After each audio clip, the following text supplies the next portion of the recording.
जुलाई से लेकर 7 जुलाई तक चले इस संघर्षपूर्ण मुकाबले में अलग अलग दिशाओं से हमला कर दुश्मन को मुंह तोड़ जवाब दिया। इस ऑपरेशन में 13 जम्मू एंड कश्मीर राइफल के कैप्टन विक्रम बत्रा ने साहस का नया अध्याय लिखते हुए अपने प्राणों को देश के नाम निछावर।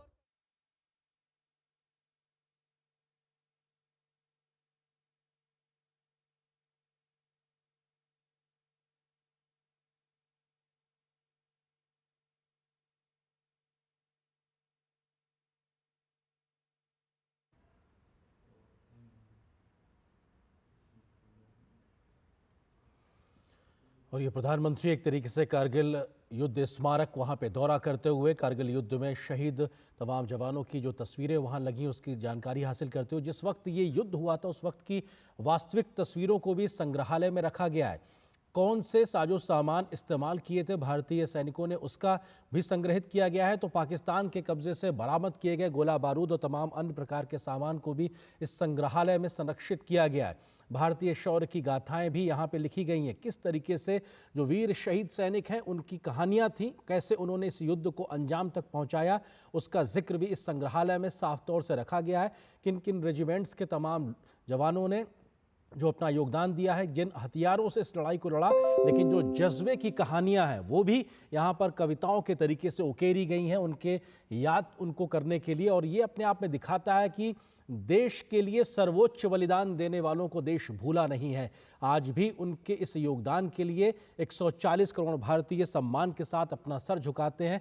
ऐसे तमाम योद्धाओं ने जिन्होंने भारतीय मान सम्मान, तिरंगे के मान सम्मान के लिए जो काम किया, अपना जो सर्वोच्च बलिदान दिया, उसका नमन करने के लिए प्रधानमंत्री का पहुंचना ये दिखाता है कि पूरा देश उन शहीदों की शहादत के आगे खड़ा हुआ है। और ये तमाम प्रकार के वहाँ पे डायग्राम्स भी बनाए गए हैं जिसमें वो भौगोलिक परिस्थितियों को दर्शाया गया है कि कैसे नीचे की जगह से ऊपर तक के वहाँ तक पहुँचे।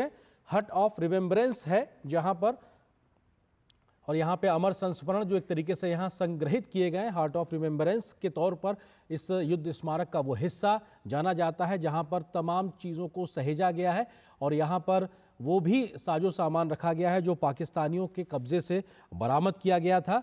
और हार्ट ऑफ रिमेम्बरेंस अपने आप में उन शहीदों की तमाम यादों का जिक्र भी करता है और तमाम ऐसे पत्र भी जो उन वीर जवानों ने अपने परिजनों को लिखे थे जिसमें देशभक्त की भावना से ओतप्रोत वो शब्द, वो भावनाएं कहीं ना कहीं झलकती हैं, उन सब को संग्रहित करने का काम भी किया गया है। तो सिर्फ इतना ही नहीं कि उन शहीदों को हम याद करते हैं बल्कि उनके जीवन से जुड़ी हुई, उनकी शौर्य गाथाओं से जुड़ी हुई तमाम बातों को इस रिमेम्बरेंस स्थल पे यहाँ पे रखा गया है। और उसके बारे में प्रधानमंत्री नरेंद्र मोदी जानकारी हासिल करते हुए और विभिन्न जो बटालियंस हैं उनके जो अफसर्स थे, उनके जो जवान थे जिन्होंने अपनी शहादत दी है, जिन्होंने अपनी कुर्बानी दी है, उनकी तस्वीरें भी यहाँ पे मौजूद हैं और उनके नामों को भी अंकित किया गया है। और ये अपने आप में वो उस वक्त की युद्ध के समय की वास्तविक तस्वीरें भी हैं जो यहाँ संग्रहित की गई हैं। तमाम वो युद्ध लड़े जाने वाले साजो सामान भी लिखे हुए हैं और शौर्य गाथाओं को भी यहाँ उकेरा गया है और जिसकी जानकारी प्रधानमंत्री हासिल करते हुए, और ये तमाम वो जगह जो भौगोलिक विषमताओं को दर्शाती हैं कि कैसे नीचे रहते हुए भी हजारों हजार फीट की ऊंचाई पे बैठा हुआ ऊपर दुश्मन जो सीधे टारगेट करने में सक्षम था, बावजूद उसके हौसले को पस्त करते हुए हमने उसको हराकर अपनी विजय गाथा को लिखा है। तो ये तस्वीरें आप लगातार प्रधानमंत्री के दौरे से जुड़ी देख रहे हैं और ये ग्रुप फोटो है जिसमें तमाम वो परिजन मौजूद हैं जिनके परिजनों ने शहादत दी है। उस वक्त के जो तमाम जो शहादत देने वाले लोग हैं उनके परिजन भी मौजूद हैं, प्रधानमंत्री की मौजूदगी है, तमाम सेना के बड़े अधिकारी मौजूद हैं और ये दिखाता है कि परिजनों के साथ पूरा देश आज खड़ा हुआ है और तिरंगे की तले ये सबकी मौजूदगी दिखाता है कि ये भारत माता की जय और भारत के इस तिरंगे और मान सम्मान के लिए पीछे दिख रही इन चोटियों, भले ही ये ज़मीन का एक टुकड़ा मात्र कहा जाए लेकिन वो एक टुकड़ा नहीं, हमारे मान सम्मान का प्रतीक है जिसकी एक एक इंच ज़मीन को हमने अपनी शौर्य की गाथाओं से अपने लहू को बहाकर हासिल किया और दिखाया दुनिया को और दिखाया पाकिस्तान को कि आपकी एक भी नापाक हरकत को हम नेस्तनाबूद कर देंगे। और ये उस अमर गाथा, उस विजय पथ की कहानी है जो हमारे देश के रणबांकुरों ने, सेनाओं ने मिलकर लिखी है। आज से 25 साल पहले कारगिल के युद्ध में। और आज 25 साल का ये पड़ाव हमें उन शहीदों की, उन तमाम युद्धकर्मियों के योगदान को याद दिलाता है जिन्होंने अदम्य शौर्य और पराक्रम को दिखाते हुए आज के इस दिन तक पहुंचने का हम देशवासियों को मौका दिया है। 26 जुलाई 1999 वो दिन जब उस वक्त प्रधानमंत्री रहे अटल बिहारी वाजपेयी जी ने युद्ध जीतने की घोषणा की थी और ये कहा था कि अब ये ऑपरेशन विजय पूरा हुआ है और देश ने इस युद्ध को जीत लिया है। तमाम ऐसे मौके आए जब हमारी तमाम रणनीतियां उतनी कारगर साबित होती नजर नहीं आई, लेकिन हर बदलते दिन के साथ हमने अपनी रणनीति को बदला। कैसे इन्फेंट्री ने अपनी लड़ाई लड़ी, कैसे वायुसेना ने अपने मोर्चेबंदी की और उसके बाद जाके पाकिस्तान की इस घुसपैठ की कोशिश को पूरी तरह नाकाम किया गया। पाकिस्तान के उस वक्त के प्रधानमंत्री नवाज शरीफ अमेरिका दौड़कर गए थे किसी तरीके से हमको और हमारे देश को बचा लीजिए, क्योंकि हिंदुस्तान ने इस बात का प्रण लिया था कि हम अपनी एक एक इंच जमीन वापस लेने तक रुकने वाले नहीं हैं। और ये संदेश साफ तौर से दुनिया को दिया गया था और उस वक्त हिंदुस्तान को इस लड़ाई में कई प्रकार से कुछ देशों की जो मदद भी मिली, जिसमें इजराइल का नाम बेहतरी से आता है कि युद्ध सामग्री की एक मौजूदगी होना भी बहुत मायने रखता है। लेकिन साजो सामान ही नहीं, युद्ध के गोली बारूद और गोला ही नहीं, बल्कि जो जज्बे की कहानी, जिस जज्बे से इस युद्ध को भारतीय रणबांकुरों ने, नौजवानों ने, जवानों ने उस वक्त लड़ा, ये उसकी कहानी है। और शायद इसीलिए कारगिल युद्ध स्मारक में एक विजय पथ का निर्माण भी किया गया है, जिसके दोनों ओर तमाम शहीदों के बारे में जानकारी लिखी गई। और उस विजय पथ को विजय पथ नाम ही इसलिए दिया गया है कि इस पथ के माध्यम से आप जब वहां से गुजरेंगे तो तमाम उन शहीदों के नाम, स्मारक और उनकी गाथाओं को वहां उकेरने से, पढ़ने के आप जान पाएंगे कि कैसे इस माध्यम से, इस शौर्य गाथा के तरीके से इन्होंने अपना जो योगदान दिया है, तब जाकर आज ये तिरंगा यहाँ पर अपनी पूरे आन बान के साथ लहराता नजर आ रहा है। ये ग्रुप फोटो प्रधानमंत्री की मौजूदगी कारगिल युद्ध स्मारक द्रास में और ये वीर भूमि में प्रधानमंत्री ने श्रद्धा सुमन अर्पित किए और अपने आप में पूरे देश की ओर से ये प्रधानमंत्री का सर झुकना ये दिखाता है उन शहीदों के सम्मान में कि पूरा देश आज उनके सम्मान में अपना सर झुकाकर खड़ा हुआ है, नतमस्तक है, क्योंकि देश के लिए जब उन्होंने कुर्बानी दी तब जाकर आज देश तरक्की के इस रास्ते पे आगे बढ़ता नजर आ रहा है। चाहे वो आर्थिक सामाजिक गतिविधियों में हम जो भी ऊंचाइयां हासिल कर रहे हैं, आज वैश्विक पटल पर भारत को जो भी मान सम्मान मिल रहा है, उसकी बड़ी वजह यह है कि हमारे सीमाओं को सुरक्षित रखने के लिए जो योगदान देश की सेना, वायुसेना, नौसेना देती है, वो अपने आप में अतुलनीय है। खुला सुरंग प्रथम विस्फोट कार्यक्रम के ऐतिहासिक समारोह में माननीय प्रधानमंत्री श्री नरेंद्र मोदी जी एवं सभी गणमान्य अतिथिगणों का हार्दिक स्वागत एवं अभिनंदन करती हूं। जैसे कि आप सभी को ज्ञात है कि श्रृंखला सुरंग के निर्माण कार्य का शुभ आरंभ माननीय प्रधानमंत्री जी के कर कमलों द्वारा पहले विस्फोट से किया जाएगा। सर्वप्रथम आपके सामने प्रस्तुत है श्रृंखला सुरंग की रणनीतिक और आर्थिक महत्व के ऊपर तैयार किया गया एक चलचित्र।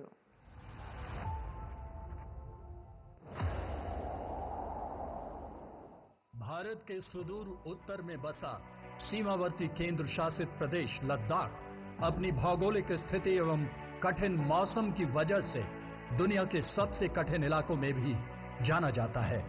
विगत एक दशक से राष्ट्र ने माननीय प्रधानमंत्री श्री नरेंद्र मोदी के गतिशील नेतृत्व में न केवल विरोधियों के नापाक इरादों पर काबू पाने के लिए सक्रिय दृष्टिकोण अपनाया है, बल्कि सीमा पर बुनियादी ढांचे के निर्माण की गति को भी बढ़ावा दिया है। बॉर्डर एरिया डेवलपमेंट और सीमा पर सड़कें, पुल बनाने का काम भी बहुत तेजी से हुआ है। मनाली और लेह के बीच निर्माणाधीन निमू पदम दारचा रोड पर शिंकुला दर्रे पर 4,800 मीटर की ऊंचाई पर दुनिया की सबसे ऊंची शिंकुला सुरंग के निर्माण की मंजूरी भारत सरकार की सक्रिय पहलों में से एक है। सीमा सड़क संगठन को इस महत्वाकांक्षी परियोजना के कार्यान्वयन की जिम्मेदारी सौंपी गई है। 4.10 किलोमीटर लंबी शिंकुला सुरंग शिंकुला दर्रे को बाईपास करेगी, जो हर साल 4 से 5 महीनों के लिए 15 से 20 फीट बर्फ से ढका रहता है। ये सुरंग ट्विन ट्यूब होगी तथा इसमें हर 500 मीटर पर क्रॉस पैसेज उपलब्ध कराए जाएंगे। इस सुरंग के निर्माण से 4 किलोमीटर यात्रा की दूरी और 30 मिनट की समय में कमी आएगी। आज शंकुला टनल का निर्माण कार्य माननीय प्रधानमंत्री श्री नरेंद्र मोदी जी के कर कमलों द्वारा प्रथम विस्फोट के साथ शुरू किया जाएगा। अपने रणनीतिक सैन्य महत्व के अलावा यह सुरंग लद्दाख को हर मौसम में कनेक्टिविटी प्रदान करेगी और हिमाचल प्रदेश तथा लद्दाख में सामाजिक और आर्थिक विकास को बढ़ावा देगी। शंकुला सुरंग का निर्माण भारत के माननीय प्रधानमंत्री श्री नरेंद्र मोदी के विकसित भारत और आत्मनिर्भर भारत के सपने को साकार करने की दिशा में एक बड़ा कदम होगा।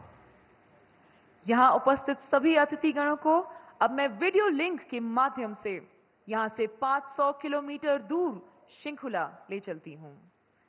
आप सभी से अनुरोध है कि आप अपने सामने लगी 2 डेटा स्क्रीन की ओर ध्यान दें, जहां शंकुला सुरंग का उत्तर पोर्टल दर्शाया जा रहा है, जिसका निकास नीमू की ओर होगा।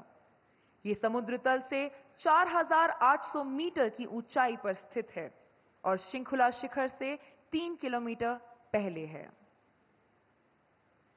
अब मैं माननीय प्रधानमंत्री जी से अनुरोध करती हूं कि वे रिमोट के माध्यम से शिलालेख का अनावरण करते हुए प्रथम विस्फोट करने की अनुमति प्रदान करें।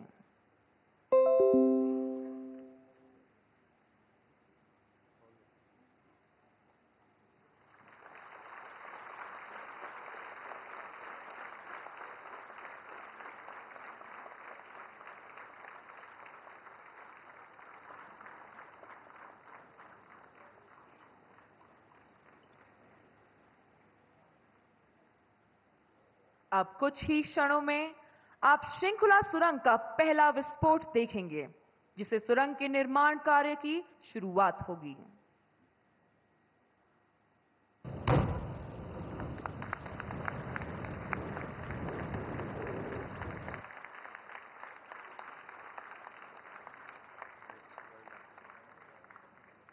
प्रधानमंत्री जी, आपके कुशल नेतृत्व में हमारा देश तेजी से प्रगति कर रहा है। आपकी दूरदर्शिता और सशक्त नीतियों ने हमें आत्मनिर्भर भारत की ओर अग्रसर किया है। मैं आपसे निवेदन करती हूं कि वे इस शुभ अवसर पर अपने बहुमूल्य वचनों से हम सभी का हौसला बढ़ाते हुए हमारा मार्गदर्शन करने की कृपा करें। माननीय प्रधानमंत्री जी।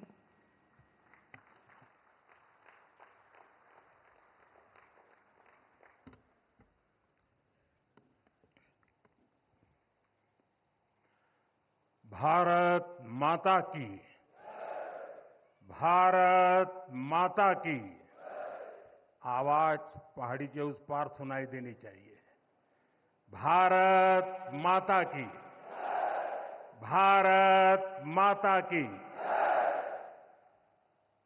लद्दाख के lieutenant governor BD Mishra ji, केंद्रीय मंत्री Sanjay Seth, chief of defence staff general Anil Chauhan, तीनों सेनाओं के सेनाध्यक्ष, करगिल युद्ध के समय सेनाध्यक्ष रहे जनरल वीपी मलिक जी, पूर्व सेनाध्यक्ष जनरल मनोज पांडे जी, वीरता पुरस्कार प्राप्त सेवारत और सेवानिवृत्त सैनिकों, करगिल युद्ध के बहादुर वीरों की माताएं, वीर नारियां और उनके समस्त परिजन, सेना के बहादुर जवानों और मेरे प्रिय देशवासियों, आज लद्दाख की ये महान धरती कारगिल विजय के 25 वर्ष पूरे होने की साक्षी बन रही है। कारगिल विजय दिवस हमें बताता है कि राष्ट्र के लिए दिए गए बलिदान अमर होते हैं। दिन, महीने, वर्ष, सदियां गुजरते हैं, सर्दियां भी गुजरती हैं, मौसम भी बदलते हैं, लेकिन राष्ट्र की रक्षा के लिए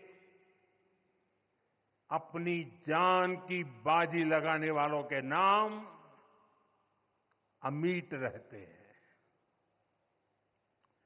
ये देश हमारी सेना के पराक्रमी महानायकों का सदा सर्वदा ऋणी है। ये देश उनके प्रति कृतज्ञ है। साथियों, मेरा सौभाग्य है कि कारगिल युद्ध के समय मैं एक सामान्य देशवासी के रूप में अपने सैनिकों के बीच था। आज जब मैं फिर करगिल की धरती पर हूं, तो स्वाभाविक है वो स्मृतियां मेरे मन में ताजा हो गई है। मुझे याद है किस तरह हमारी सेनाओं ने इतनी ऊंचाई पर इतने कठिन युद्ध ऑपरेशन को अंजाम दिया था। मैं देश को विजय दिलाने वाले ऐसे सभी शूरवीरों को आदरपूर्वक प्रणाम करता हूं। मैं उन शहीदों को नमन करता हूं जिन्होंने कारगिल में मातृभूमि की रक्षा के लिए अपना सर्वोच्च बलिदान दिया। साथियों, कारगिल में हमने केवल युद्ध नहीं जीता था, हमने सत्य, संयम और सामर्थ्य का अद्भुत परिचय दिया था। आप जानते हैं, भारत उस समय शांति के लिए प्रयास कर रहा था। बदले में पाकिस्तान ने फिर एक बार अपना अविश्वासी चेहरा दिखाया। लेकिन सत्य के सामने असत्य और आतंक की हार हुई। साथियों, पाकिस्तान ने अतीत में जितने भी दुष्प्रयास किए, उसे मुंह की खानी पड़ी है। लेकिन पाकिस्तान ने अपने इतिहास से कुछ नहीं सीखा है। वो आतंकवाद के सहारे, प्रॉक्सी वॉर के सहारे अपने आप को प्रासंगिक बनाए रखने का प्रयास कर रहा है। लेकिन आज जब मैं उस जगह से बोल रहा हूं जहां आतंक के आकाओं को मेरी आवाज सीधे सुनाई पड़ रही है। मैं आतंकवाद के इन सरपरस्तों को कहना चाहता हूं कि उनके नापाक मंसूबे कभी कामयाब नहीं होंगे।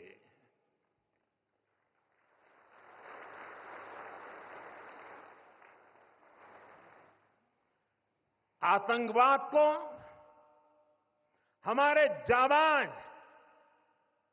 पूरी ताकत से कुचलेंगे। दुश्मन को मुंहतोड़ जवाब दिया जाएगा। साथियों, लद्दाख हो या फिर जम्मू कश्मीर, विकास के सामने आ रही हर चुनौती को भारत परास्त करके ही रहेगा।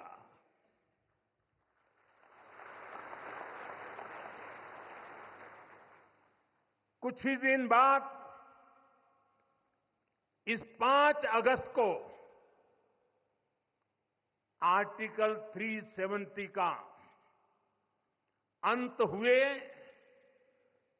5 वर्ष पूरे होने जा रहा है। जम्मू कश्मीर आज नए भविष्य की बात कर रहा है, बड़े सपनों की बात कर रहा है। जम्मू कश्मीर की पहचान G20 जैसी ग्लोबल समिट की अहम बैठक करने के लिए हो रही है। इंफ्रास्ट्रक्चर डेवलपमेंट के साथ साथ जम्मू कश्मीर लेह लद्दाख में टूरिज्म सेक्टर भी तेजी से ग्रो कर रहा है। दशकों बाद कश्मीर में सिनेमा घर खुला है। 3.5 दशक के बाद पहली बार श्रीनगर में ताजिया निकला है। धरती का हमारा स्वर्ग तेजी से शांति और सौहार्द की दिशा में आगे बढ़ रहा है। साथियों, आज लद्दाख में भी विकास की नई धारा बनी है। सिंकुल्ला टनल, इसके निर्माण का काम शुरू हुआ है। सिंकुल्ला टनल के जरिए लद्दाख पूरे साल हर मौसम में देश से कनेक्टेड रहेगा। ये टनल लद्दाख के विकास और बेहतर भविष्य के लिए नई संभावनाओं का नया रास्ता खोलेगी। हम सभी को पता है कि कठोर मौसम की वजह से लद्दाख के लोगों को कितनी मुश्किलें आती हैं। सिंकुल्ला टनल के बनने से ये मुश्किलें भी कम होगी। मैं लद्दाख के मेरे भाई बहनों को इस टनल का काम शुरू होने के लिए विशेष बधाई देता हूं।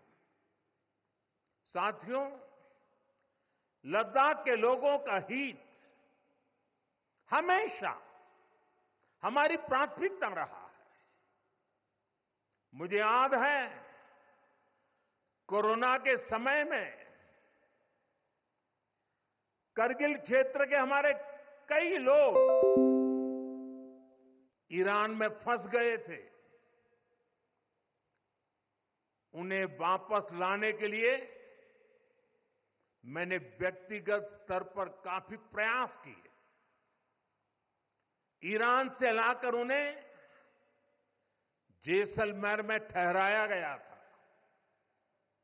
और जब स्वास्थ्य की दृष्टि से पूरी तरह संतोषजनक रिपोर्ट मिले, उसके बाद उन सबको उनके घर तक यहां पहुंचाया था। हमें संतोष है कि हम अनेकों जिंदगियों को बचा पाए। यहां के लोगों की सुविधाएं बढ़े, ईज ऑफ लिविंग बढ़े, इसके लिए भारत सरकार निरंतर प्रयास कर रही है। बीते 5 वर्षों में ही हमने लद्दाख के बजट को 1100 करोड़ से बढ़ाकर 6000 करोड़ रुपए कर दिया है। यानी करीब करीब 6 गुना की वृद्धि। ये पैसा आज लद्दाख के लोगों के विकास में, यहां सुविधाएं बढ़ाने में काम आ रहा है। आप देखिए, सड़क, बिजली, पानी, शिक्षा, पावर सप्लाई, रोजगार, लद्दाख में हर दिशा में दृश्य भी बदल रहा है, परिदृश्य भी बदल रहा है।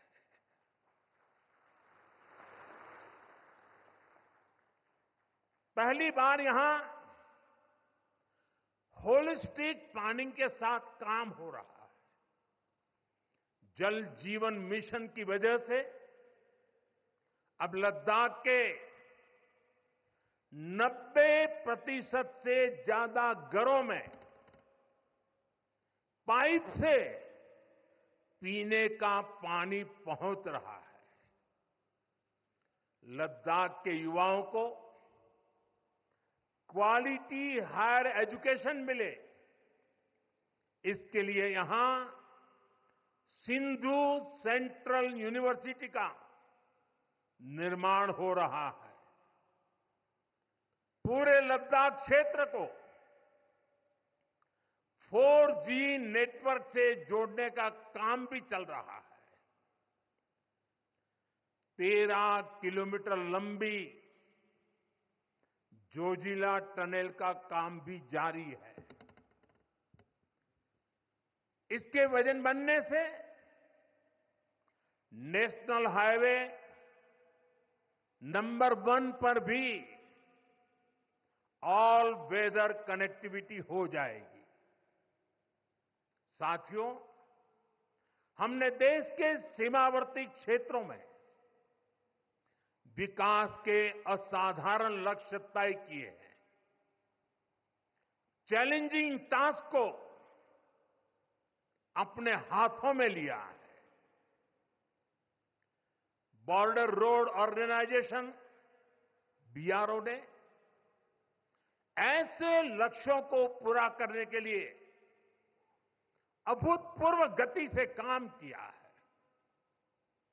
बीआरओ ने पिछले 3 साल में ही 330 से ज्यादा इंफ्रास्ट्रक्चर प्रोजेक्ट पूरे किए हैं। इसमें लद्दाख के विकास कार्यों से लेकर पूर्वोत्तर में सेला टनल जैसे प्रोजेक्ट भी शामिल है। मुश्किल टेरेन्स में विकास की एक गति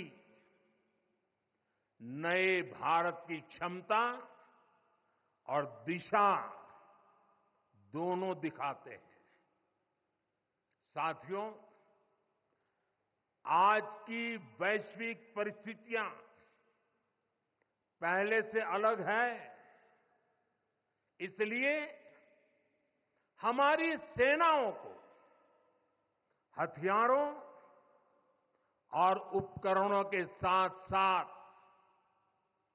कार्यशैली और व्यवस्थाओं में भी आधुनिक होना चाहिए। इसलिए देश दशकों से डिफेंस सेक्टर में बड़े रिफॉर्म्स की जरूरत महसूस करता रहा था। सेना स्वयं वर्षों से इसकी मांग कर रही थी, लेकिन दुर्भाग्य से पहले इसे उतना महत्व नहीं दिया गया। बीते 10 वर्षों में हमने डिफेंस रिफॉर्म्स को रक्षा क्षेत्र की पहली प्राथमिकता बनाया है। इन रिफॉर्म्स के कारण आज हमारी सेनाएं ज्यादा सक्षम हुई हैं, आत्मनिर्भर हो रही है। आज डिफेंस प्रोक्योरमेंट में बड़ी हिस्सेदारी भारतीय डिफेंस इंडस्ट्री को दी जा रही है। डिफेंस में रिसर्च एंड डेवलपमेंट बजट का भी 25% प्राइवेट सेक्टर के लिए रिजर्व किया गया है। ऐसे ही प्रयासों का परिणाम है कि भारत का डिफेंस प्रोडक्शन अब 1.25 लाख करोड़ रुपए से ज्यादा हो चुका है।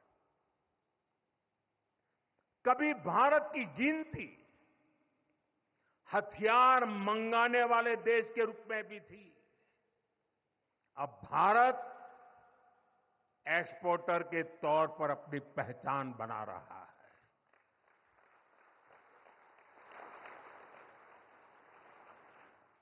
मुझे खुशी है कि हमारी सेनाओं ने 5,000 से ज्यादा हथियारों और ये सैन्य उपकरणों की लिस्ट बनाकर ये तय किया है कि अब ये 5,000 आइटम्स बाहर से नहीं मंगवाए जाएंगे। मैं इसके लिए सेना नेतृत्व को बधाई देता हूं। साथियों, डिफेंस सेक्टर में रिफॉर्म्स के लिए भी भारत की आर्म्ड फोर्सेस की सराहना करना चाहता हूं। हमारी सेनाओं ने बीते वर्षों में कई साहसिक निर्णय लिए हैं। सेना द्वारा किए गए जरूरी रिफॉर्म्स का एक उदाहरण अग्निपथ स्कीम भी है। दशकों तक संसद से लेकर अनेक कमेटी तक में सेनाओं को युवा बनाने पर चर्चाएं होती रही है। भारत के सैनिकों की औसत आयु, एवरेज एज, ग्लोबल एवरेज से ज्यादा होना, ये हम सबकी चिंता बढ़ाता रहा है। इसलिए ये विषय वर्षों तक अनेक कमिटियों में भी उठा, लेकिन देश की सुरक्षा से जुड़ी इस चुनौती के समाधान की पहले इच्छा शक्ति नहीं दिखाई गई। शायद कुछ लोगों की मानसिकता ही ऐसी थी कि सेना मतलब नेताओं को सलाम करना, परेड करना। हमारे लिए सेना मतलब 140 करोड़ देशवासियों की आस्था। हमारे लिए सेना मतलब 140 करोड़ देशवासियों की शांति की गारंटी।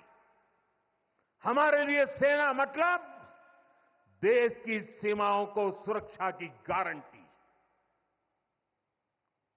अग्निपथ योजना के जरिए देश ने इस महत्वपूर्ण सपने को एड्रेस किया है। अग्निपथ का लक्ष्य सेनाओं को